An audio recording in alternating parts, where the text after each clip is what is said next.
14 August মুক্তির পর থেকেই স্ত্রী 2 সিনেমাটি একের পর এক সাফল্যের কাহিনী লিখে চলেছে।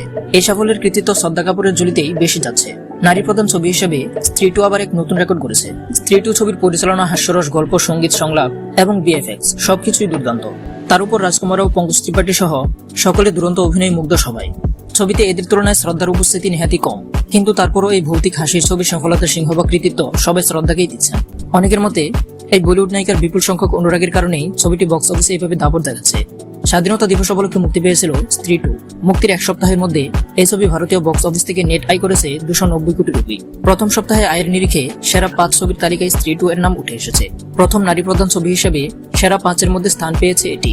শ্রদ্ধার এই ছবির আগে জওয়ান, পাঠান ও এনিমেল। স্ত্রী 2 এর অবস্থান এখনো চতুর্থ। এতদিন এই স্থান দখল করে রেখেছিল সানি দেওল ও অমিতাভ বাটিল অভিনীত গদার 2। স্ত্রী 2 মুক্তির প্রথম দিন থেকেই ভালো ব্যবসা করেছে। 14 আগস্ট মুক্তির প্রথম দিনেই ছবিটি 51 কোটি 80 লাখ রুপি আয় করেছে। একই দিনে মুক্তি পেয়েছে অক্ষয় কুমার ও তাপসী পান্নু অভিনীত খেল খেলমি ও জন আব্রাহামের বেদা। এই দুই ছবি স্ত্রী 2 ঝড়ে উড়ে গিয়েছে। এদিকে ভারতের স্বাধীনতা দিবস উপলক্ষে দক্ষিণে মুক্তি পেয়েছিল আরো 3টি সিনেমা, double smart, Thangalaan, mister Bachchan.